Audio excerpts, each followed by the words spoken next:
Let me drop this gem on your melon. Open your mind, let your conscience be free. You're now rolling with your man, Louie T. Let me open you up. Get you thinking a little bit. This is going to take up the bulk of the show. I'm going to try to go through this as fast as possible because I do want to get to any comments that you have for social media maneuvers. So I'll try to be as brief with this as possible, but it's a topic that normally I would reserve this for a Flashback Friday show. But because N'keal Harry's agent decided that he wants a trade, his client needs to get out of New England desperately to give him the opportunities that he needs, I felt like it was necessary to just look at this entire 2019 wide receiver draft class as a whole. We will talk about N'keal Harry. We will isolate him and talk about him later on in the show. Okay, we've got a whole segment carved out for just N'keal Harry. All right, himself. I told you, never ever trust a man with two first names. I told your ass, don't trust him. He's got two first names. Patriots did anyway. And anytime you get drafted by the New England Patriots in the first round as a receiver, or really, for that matter, any round by the New England Patriots. Oi. Anyway, I digress. In the spirit of N'keal Harry doing what he's done recently, I figured it was time to check in on these 2019 wide receivers. We talk about this all the time with receivers in particular. Well, really, all players. It doesn't matter, irregardless of position, we talk about this all the time. You need about 3 years, really, to properly evaluate a draft. It's tough. You know, you want guys to jump in and be productive right away. But honestly, how realistic is that? You know, it doesn't happen very often where a guy just hits the ground running, especially if that guy's not a first or a second round pick. You know, every now and again you'll get the surprise 5th, 6th, 7th rounder that comes in and wows you and you're not expecting much of that guy. But for the most part, you expect first and second round picks, maybe even third round picks to come in and contribute right away. But there are varying degrees of what you're expecting from players. You know, that first round guy, look, I need this guy to come in, be a stud right away and contribute in a major way and look like he's a part of the solution and not the problem right off the bat. And it doesn't always happen that way, you know, but you give a guy a few years, and if they still are behind, and, you know, there are circumstances, injuries, coaching staff is turned over multiple times. He's had 3 different defensive coordinators in 3 different years, things like that. Yeah, it will stunt the growth of any player, right? But if you're talented, regardless of what's going on, we should see flashes and we should know, okay, this guy, you know, if not for the injuries, if not for the 3 different defensive coordinators or 3 different offensive coordinators in 3 different years, this guy would be balling right now. But he's being bogged down by all the nonsense going on around him, or he's been dealing with injuries. But if he could just stay healthy, we can make excuses for the guys we've seen flashes from. Then there are the guys that you just say, he stinks. There's no fixing that funk. There's no freshening up that funk. Okay, he stinks. There's no deodorant, there's no perfume, there's no cologne, there's no fragrance that's going to cover up the stench that's coming from that draft pick. He stinks. There were 28 wide receivers taken in the 2019 NFL draft. I'm not willing to give up on the guys that are still fighting for their proverbial NFL lives. I'm not willing to give up on them because year 3 could be the year for that guy. But if we haven't seen flashes by now, more likely than not, probably not gonna amount to much in the league at this point. At this point, you should have seen the field and you should have done something that someone has noticed and said, you know what, with a little bit more time, with some more targets, with some more opportunities, maybe this guy could actually be pretty damn good.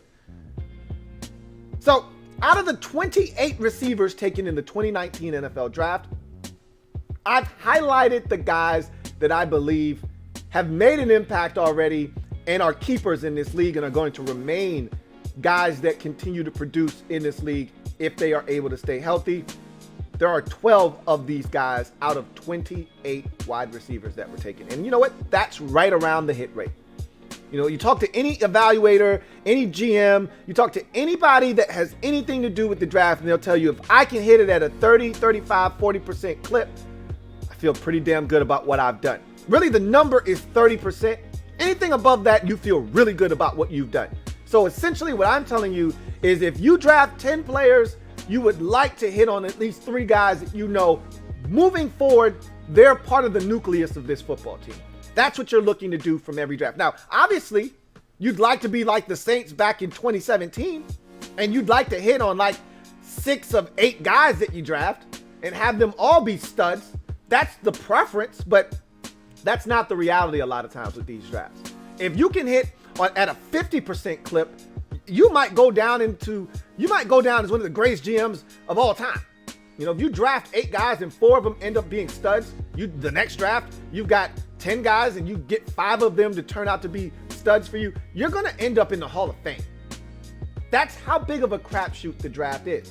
So when we talk about 28 receivers being taken in that draft in 2019, and 28 of them, 12 of them right now to this point, and again, I'm not giving up on the guys that are still in the league fighting, but it's not looking good for those guys.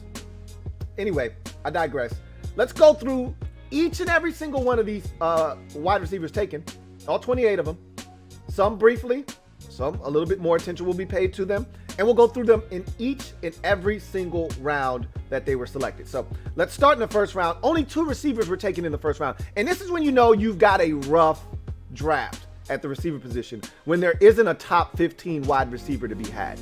That's when you know this group, you're probably going to get some duds that are taken in. If we go for the first 10 receivers taken in that year's draft, 5 or 6 of them are going to stink.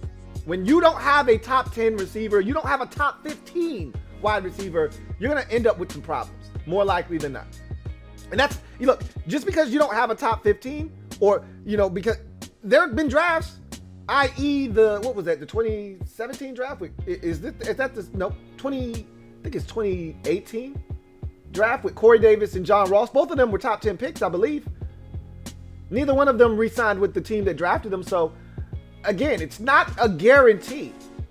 You know, that might have been 2017. Whatever the case may be, it's not a guarantee that because you were drafted in the top 10 or 15 that you're going to pan out. But generally speaking, the receiver position is one of those positions that you're going to see high-level talented guys come off the board relatively quick. We didn't get a guy off the board until 25. The first receiver taken in the 2019 NFL draft was Marquise Hollywood Brown, okay, out of Oklahoma by the Baltimore Ravens, 25th overall. He's one of the guys that I've highlighted as a keeper. He's been continuing to ascend, dealt with some injuries early in his career. Last year, he was fully healthy, really started to make some big plays. I think he needs more opportunities in that Ravens offense. They've got him some help now, okay, with Samuel Watkins and Rashad Bateman. And so now you may see the best of Marquise Brown, Hollywood, here in the near future. But then the second guy selected in the first round, the final guy selected in the first round, 32nd overall, the very last pick of that first round was Arizona State wide receiver N'keal Harrly. Never, ever trust a man with 2 first names. Any receiver drafted by the New England Patriots, more likely than not, is going to stink.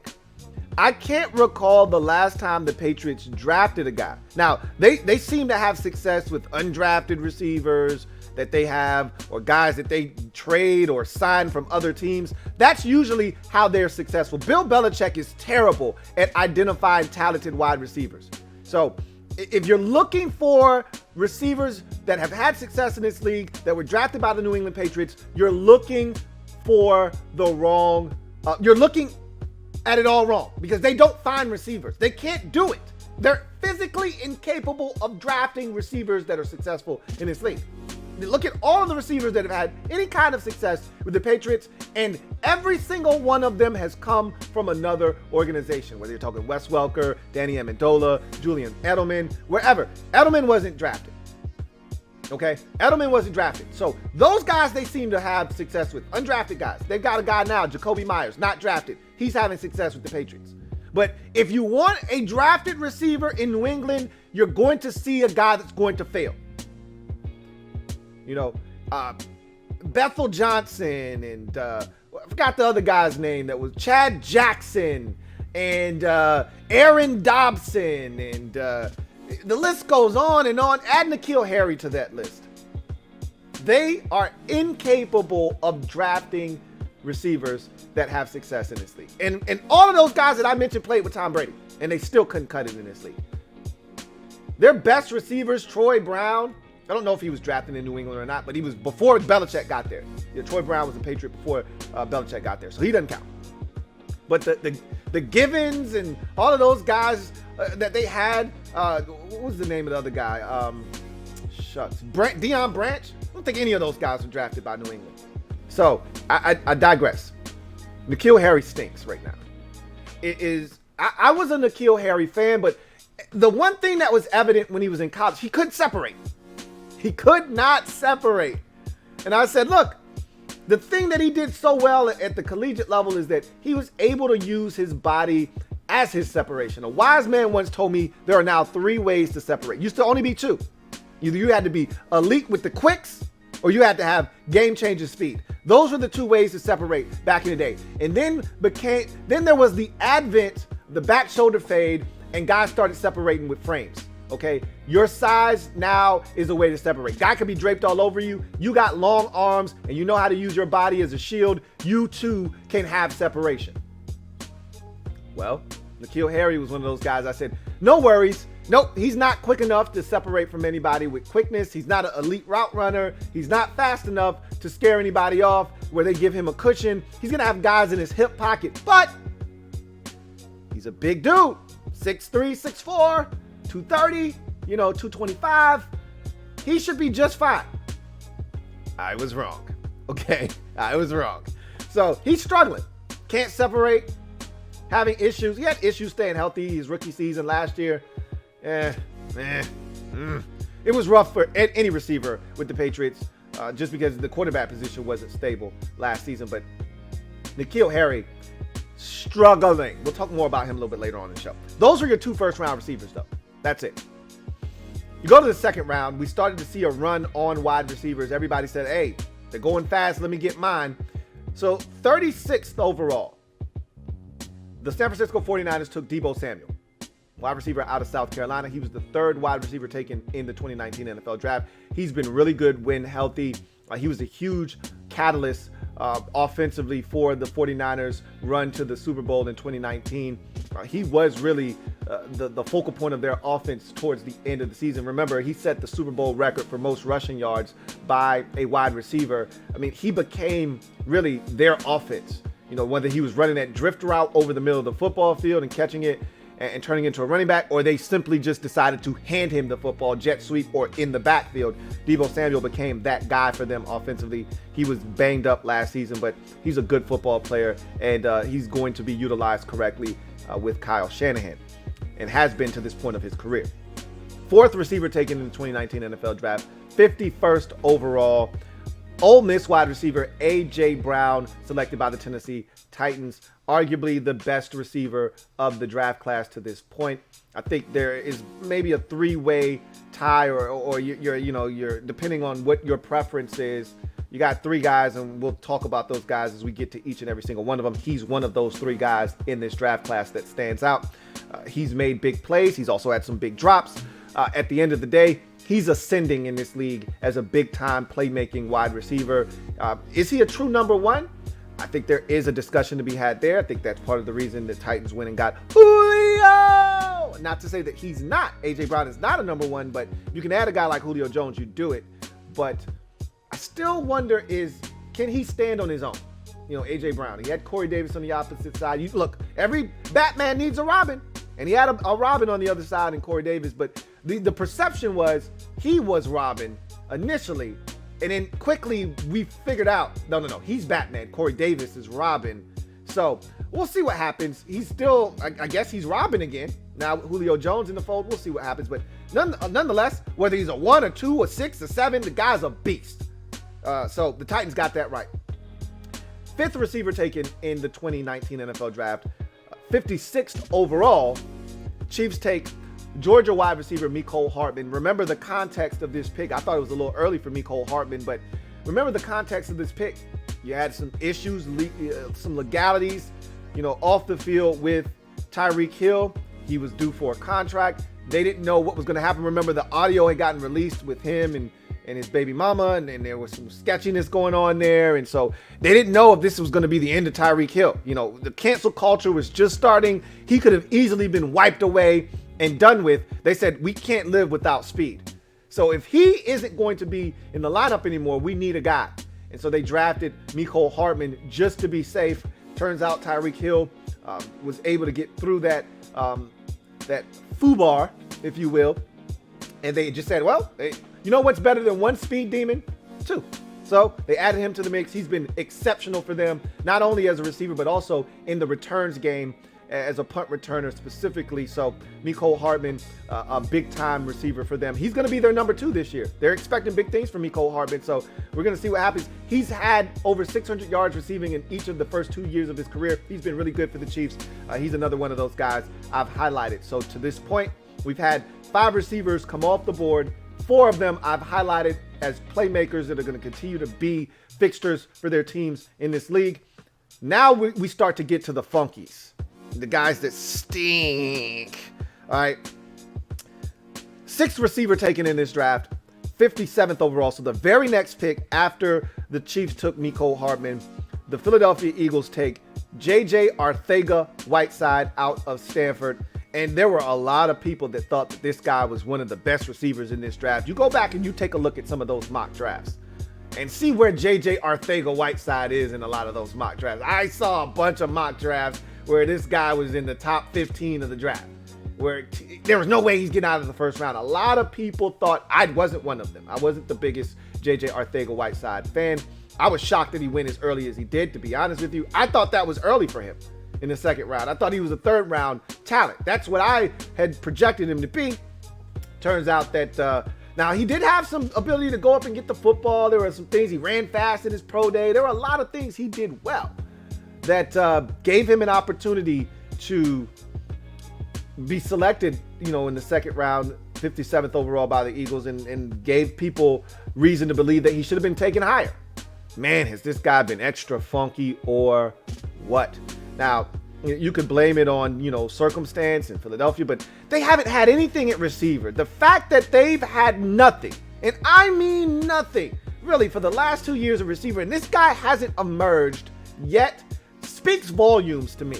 The fact that they had to go on somebody else's practice squad and pull off Travis Fulgham and give him an opportunity to watch him blow up because J.J. Arcega-Whiteside couldn't do it, to me, that says all I need to know about where he is in the pecking order. And the fact that the Eagles continue to draft receivers like their mind is going bad tells you that they're admitting, yeah, we effed up. We made a mistake. And they did. He stinks. You go to the 7th receiver taken in that draft. 2 picks later, 59th overall, the Indianapolis Colts select Paris Campbell, wide receiver out of the Ohio State University. His biggest issue to this point, health. Man's played in 9 games out of a possible 32. That's regular season contest, I might add. The Colts have made the postseason each of the last 2 seasons, and he hasn't played in any postseason games, and he hasn't played in any regular season games down the stretch of seasons. He's played in 9 games. Let's just leave it at that. 9 of 32. That tells you all you need to know about what his problem has been to this point in the league. 8th receiver taken in this draft was a guy that I was really high on, probably a little higher than most. 62nd overall, Arizona Cardinals select Andy Isabella out of UMass. Guy that I thought Isabella would be what Scotty Miller has been for the Buccaneers, and he hasn't really materialized into that quite yet. Scotty Miller had 500 yards receiving last year, some big plays for the Buccaneers offense, and I thought that was what Andy Isabella was going to be. Former track star in Ohio. I thought he was going to tear it up from a deep ball perspective, and for whatever reason, he hasn't really been that guy in Arizona. He's been a bit of a disappointment. That's why the Cardinals continue to draft receivers, and go out and sign an AJ Green. And I don't think Andy Isabella will be a guy they'll be looking to re-sign when his contract's up. But look, he's still got time. Got 2 more years left to prove to Arizona that they didn't make a mistake in the second round selecting him. But right now it feels like a mistake. 9th receiver taken in the 2019 NFL Draft, 64th overall. Seattle Seahawks select DK Metcalf out of Ole Miss, the final pick of the second round of the 2019 NFL Draft. And you know what? I was wrong. That was a big double O that I had to offer up to DK Metcalf. And I did it pretty early in his rookie season. Like, okay, yeah, I really screwed the pooch on that one. He's really good. I got caught up in the guy can't run routes and, he's a monotone runner. He needs a ramp to build up speed. All the excuses you make when you don't like a guy, that's what I did with DK Metcalf. Boy, was I wrong. He made me eat crow very early in his rookie season. And he only multiplied that in his second year in the league, really erupting and really putting himself on the map as one of the better wide receivers in the league, not just young receivers in the game. So A.J. Brown, DK Metcalf are your 2 guys out of the 3 that I mentioned out of this draft class that are exceptional. And Metcalf has really carved out a niche for himself as one of the best big play wide receivers in all of football. You go to the 3rd round. Okay, so 1, 2, 3, 4, 5, 6, 7 receivers taken in the second round of this draft. The only other round where more receivers were taken is the 5th. So that was a round where teams decided, let me get mine while the going is good because these guys are running out quickly. And you know how it is with these players at specific positions, especially when you start talking about how deep the position is in the draft. It's while supplies last. You keep telling yourself, oh, there's depth. I can get a guy later. And next thing you know, you look up and there aren't any guys left of note. So go to the 3rd round. 10th receiver taken in this draft, 66th overall. Pittsburgh Steelers select Deontay Johnson, wide receiver out of Toledo. And I didn't really know much about Deontay Johnson when this pick was made, honestly. It was a bit of a surprise to me. I didn't get to him in my pre-draft studies. So I was like, okay, don't know this guy. But obviously they feel like they can recreate the magic of going to the MAC and finding a big-time wide receiver. They did it once upon a time with Antonio Brown, and they're looking to do it again here with Deontay Johnson. And it looked like it worked. Early on I said, hey, this guy's got something to him. Last year, he was well on his way to having a 1,000-yard season, and then the dropsies came and visited old Deontay Johnson, and he couldn't seem to corral anything. Couldn't catch claps in a whorehouse, as a wise man used to say. And the guy's talented. There's no ifs, ands, or buts about it.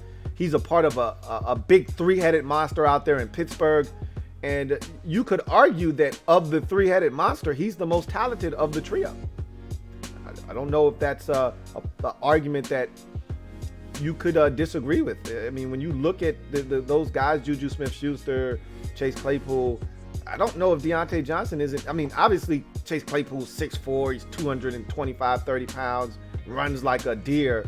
But Deontay Johnson may be the most skilled out of the group. Really good route runner, can separate. Just got to catch the damn football. But he was phenomenal last year outside of the drops. He's another guy that I've highlighted. 11th receiver taken in the draft. Wide receiver Jalen Hurd out of Baylor, selected by the San Francisco 49ers, 67th overall. So the very next pick after the Steelers select Deontay Johnson, the San Francisco 49ers select Jalen Hurd. And remember, Hurd was once a running back at Tennessee. He made the transition to wide receiver when he transferred to Baylor. And a lot of people were really feeling him. Like, man, this guy's so versatile. And Kyle Shanahan fell in love. This guy could play in the slot, which is what he did at Baylor. He was still extremely raw as a receiver, but you saw the talent and you said, man, worst case scenario, if he's not panning out at receiver, we can always stick him in the backfield. He's still a running back at heart. So the versatility with Jalen Hurd got people excited, and they pulled the trigger on him in the 3rd round. This guy has not been able to stay healthy to save his life. He may be even worse than Paris Campbell at this point in terms of health over the first 2 years of his career. This guy has missed game after game after game after game after game after game. I think he tore his ACL, if I'm not mistaken, last year. Either his ACL or his Achilles. He cannot stay healthy. If he can, maybe he could be a contributor, but right now he's a non-factor in San Francisco. The 12th receiver taken in the 2019 NFL Draft, 76th overall, was Terry McLaurin out of The Ohio State University by the Washington football team. And I remember when this pick was first made, I wasn't all that thrilled. I said, we're getting a special teams guy in the 3rd round? Really? That's what we're doing with our 3rd round pick? So it forced me to go back, watch the tape, and I came back having a whole different tune. Like, I think we actually got a guy here, man. This guy seems a little bit better than what I thought going into the process. And he's among those 3 guys that I talked about in this draft class at the receiver position that stand out above the rest. A.J. Brown, DK Metcalf, Terry McLaurin, they're the trio. You could argue which one is the best of the group. And depending on what your preference is, you want the big, fast guy, then it's DK Metcalf. You want the big, savvy guy, and then it's A.J. Brown. You want the more skilled, smaller, but really fast guy, then it's Terry McLaurin. All of those guys bring something different to the table. At the end of the day, he's been a stud for Washington, and you could argue he's the best of this draft class right now as it stands. You'll have people that have something to say about that with DK Metcalf and A.J. Brown, obviously, but McLaurin's right there with that group when you're talking about best of the 2019 NFL Draft at the receiver position. 13th overall in this draft, 13th receiver taken in this draft. 93rd overall, the Baltimore Ravens select Miles Boykin out of Notre Dame. I had high hopes for him. I thought he was actually better than Chase Claypool coming out of Notre Dame. Miles Boykin was way more prolific to me as a receiver. I thought that I actually thought he tore up the combine in a way that I didn't expect. You saw athleticism, but not the kind that he ended up posting at the combine, where he ran a sub 4.5 and he jumped out of the gym like 41 inches or whatever it was. I was like, whoa, where the hell did that come from? I didn't really see that on tape. And I'm a Notre Dame guy, and I didn't see that watching him, but I thought he would have a better career to this point. And last year, he was starting to put some things together. He was trending in the right direction. I think the 3rd year of Miles Boykin in Baltimore could be big for him. But again, they continue to add receivers. Samuel Watkins is going to get hurt at some point, so he's going to get some opportunities. But they added Rashad Bateman. They already have Hollywood. They're pushing him further and further down the pecking order. He's going to have to show up in a major way, or else he'll be gone off of this Ravens roster sooner rather than later. So that's the 3rd round wide receivers. So to this point, 13 receivers have been taken. 1, 2, 3, 4, 5, 6, 7 of them have been hits. 6 of them have not. As we go to the 4th round, this is the last round where you say, all right, you need to hit on your receiver. After the 4th round, you're like, okay, anything you get out of the guys 5th round or later, you're saying, okay, I got to steal. Okay, 4th round guys, I'm expecting you to come in and contribute. None of these guys have done that to this point. As a matter of fact, every single one of them stinks to this point.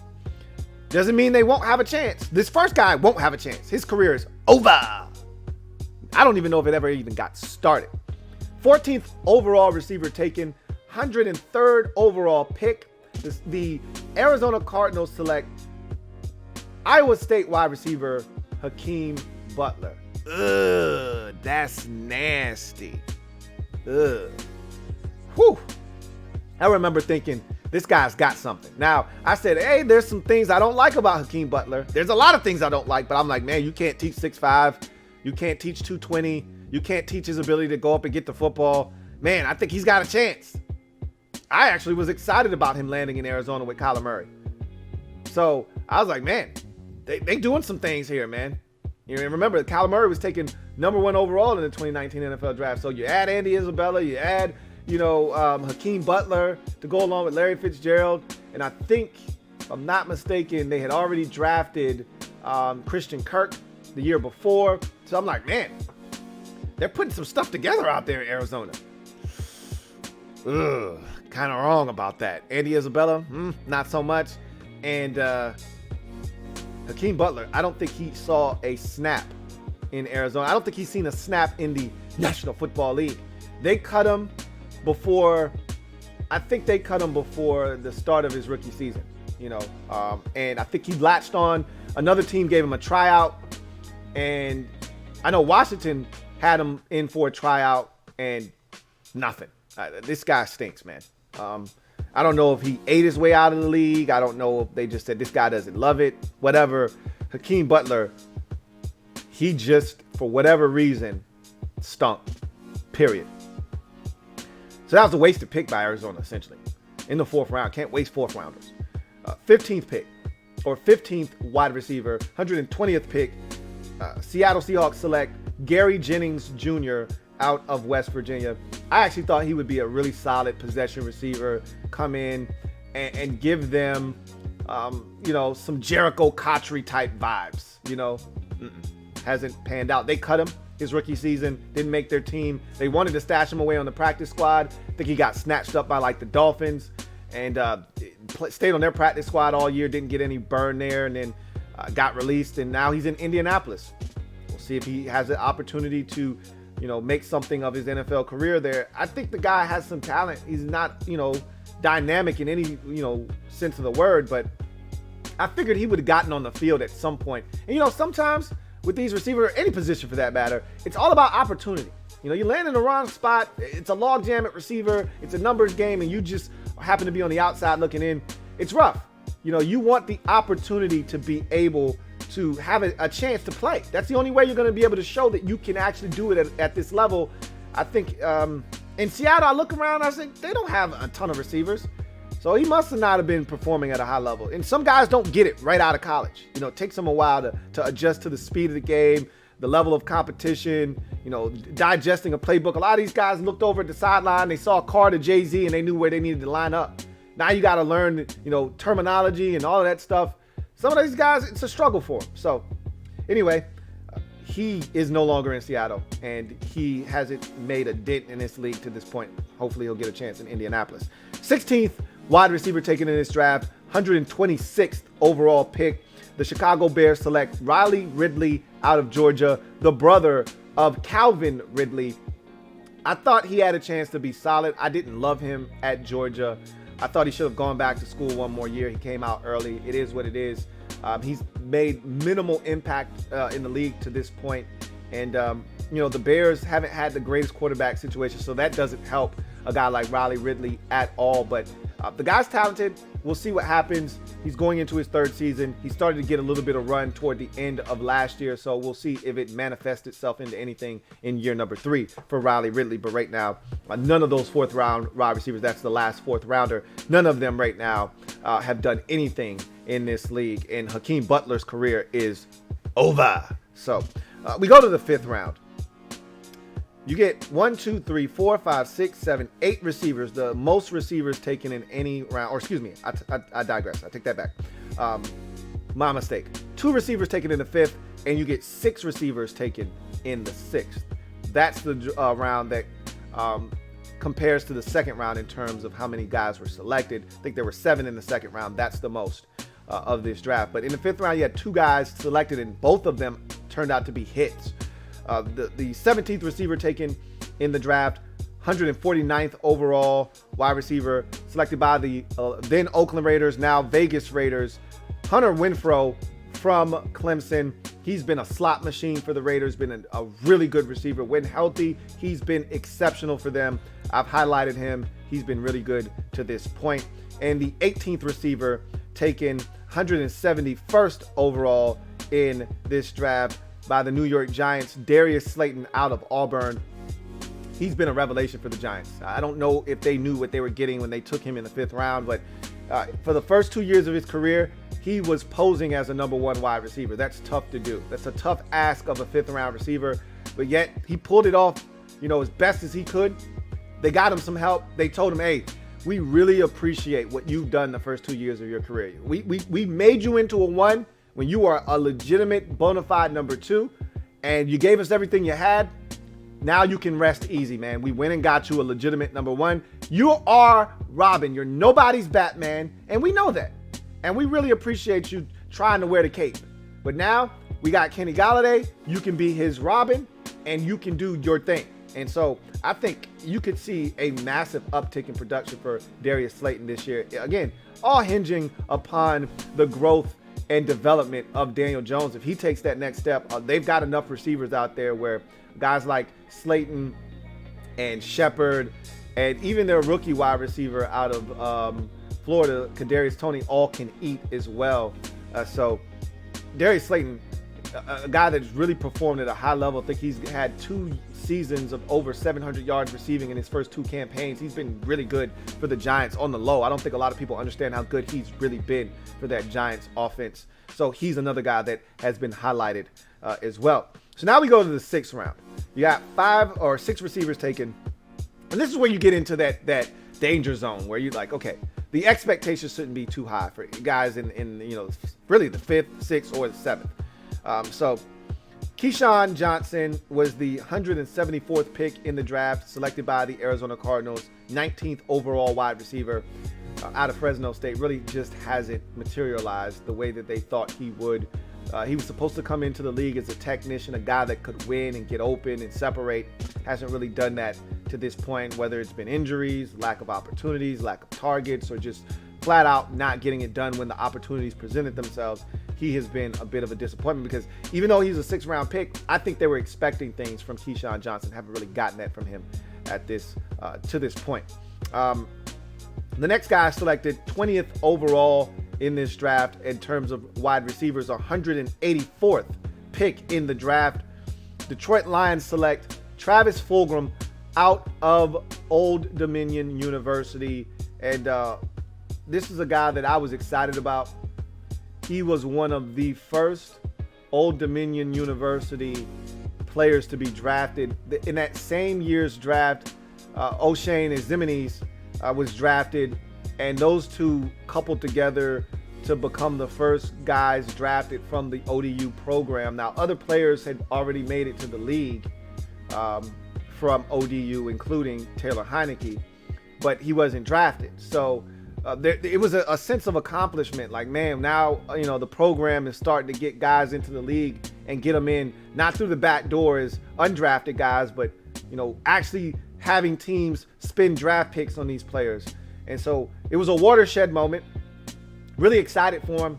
And I looked at the Lions roster at receiver and I said, well, they got a lot of stuff there. I don't know if he's going to make that team. And he ultimately didn't. But you know what? It was for the best. He ends up in Philadelphia. The rest is history, man. Guy was phenomenal for the Eagles last year. There was a stretch where he was their best receiver, if you can imagine that. I mean, there was a game against the Steelers where Travis Fulgham had like 11 or 12 catches in the game, or 13 catches. I was like, shit, is there any other receivers out there anywhere? Like, it was that 49ers game, the Steelers game, and it was like maybe one more game in there where it was the Travis Fulgham show, starring Travis Fulgham. And I was so happy for him. Even though he was a damn Eagle, I was happy for him. So he's a highlighted guy, man. Guy had over 500-600 yards receiving last year.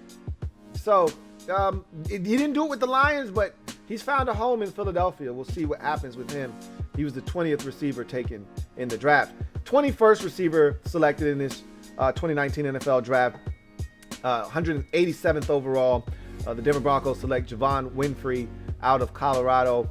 He's a guy still continuing to try to adjust and adapt to the NFL. He's been making some plays in camp. I heard the OTAs, he was making some plays. We'll see. They're loaded at receiver. A guy like Javon Winfrey, I just don't see how he's able to have a massive impact because of just how many receivers they have in Denver. But you never know. We'll see. Not giving up on him, but it's not looking too good for him. 22nd receiver taken in the 2019 NFL draft, 203rd overall. Atlanta Falcons select Marcus Green out of Louisiana Monroe. He was supposed to be a gadget guy, return guy, do a little bit of everything, jet sweeps, get it into his hands quickly, use him as a return guy as well. Really haven't heard much from Marcus Green at this point. Don't even know if he's still in Atlanta as we speak. So, it's a 6th round, man. You really don't expect a lot out of these guys as you get to this point of the draft. Speaking of 6th round and not expecting a lot out of guys, 23rd receiver taken in the 2019 NFL draft, 206th overall, 3 picks after Marcus Green was selected. The Washington football team selects Kelvin Harmon out of NC State. This was a guy that I had like a 2nd, 3rd round grade on. I had a day 2 grade on Kelvin Harmon. they end up getting him in the 6th round. I was elated, and I thought we got an absolute steal. And there were times in his rookie season where he flashed and he showed some things that got you excited. And I was really excited for year 2 of Kelvin Harmon, and then he tears his Achilles in camp. I think it was OTAs actually. And that was the end of Kelvin Harmon. And honestly, I don't think he's going to make the roster. And I wouldn't be shocked if he ended up on someone else's team. He may end up on Washington's practice squad, but all it takes is one injury. When you're a 6th round pick, all it takes, and then you get a coaching change, a regime change, really, because the whole philosophy changed. You know, the guy that drafted you is no longer here. You know, Kyle Smith was the guy that drafted and felt really good about Kelvin Harmon. He's no longer in Washington, so I don't think that there's going to be much debate. If he doesn't come in, if there aren't some, injuries or something like that, if he didn't come in and wow them, and, I just don't see how he makes the football team. So we'll see what happens with Kelvin Harmon. But, he was trending in the right direction. The injury derailed him, and, he's just a guy at this point now. You go to 24th receiver taken, 208th overall selection. Tampa Bay Buccaneers select wide receiver Scotty Miller out of Bowling Green. And you could argue that he's the last guy I got highlighted, by the way. But you could argue that if we were ranking these receivers and their impact to this point of their careers, no, he'd probably be last. He didn't have much of an impact as a rookie. But last year, he was big for the Buccaneers, man. The big catch against Green Bay right before the halftime break. Made a number of big catches during the regular season, getting over the top and stretching the football field vertically. Scotty Miller's been exactly what I thought he was going to be for the Buccaneers. A deep threat that can hurt you vertically. And because of that speed, you have to respect him. You come off of him, and now he's running underneath routes and getting wide open. So he's been excellent for the Buccaneers. On a deep receiving core, he's fit right in and giving them even more depth. And he brings something to the table that really none of their other receivers do, and that's just flat out, pure, unadulterated speed. So he was a revelation in the 6th round for the Buccaneers. Then you get to the 7th round wide receivers. I'm not going to spend a lot of time on these guys. We'll breeze through them quickly. 236th overall, Seattle Seahawks take John Usua out of Hawaii. 26th receiver taken in the draft. 237th pick overall, Carolina Panthers take Terry Godwin out of Georgia. 27th wide receiver in the draft taken by the Minnesota Vikings. 239th overall, Dylan Mitchell out of Oregon. And 28th and final receiver taken in the 2019 NFL draft. The Minnesota Vikings once again double up late in the draft, 7th round, take B.C. Johnson out of Colorado State, 247th overall. So B.C. Johnson is a guy that has gotten some opportunities. He's just a guy, really, in Minnesota. So of the 28 guys, only 12 of them have panned out. And one in particular that was drafted in the 1st round, one of 2 first-round picks at the receiver position, he's balking and he wants out. We're going to talk about him a little bit later on, but this is just another exercise in be careful. When you take these receivers, be careful. But that's any position in the draft. I'm not telling you anything, but be careful, because you too can get got. Because honestly, I take a guy in the first 3 rounds, really the first 4 rounds at the receiver position. I need you to pan out. Really the first 3 rounds in particular. And out of 13 guys, it was a little bit higher than 50% hit rate at the receiver position. So that's not bad. But Eagles wet the bed with J.J. Arcega-Whiteside. The Colts are still waiting on Paris Campbell to stay healthy. Andy Isabella has been a bit of a disappointment in Arizona. Jalen Hurd can't stay healthy to save his life in San Francisco. And Miles Boykin, I feel like he's starting to get it, but time may be running out for him in Baltimore. We'll see what happens. And N'keal Harry just flat out stinks at this moment. We'll see if a change of scenery does him some good. LouieTeeNetwork.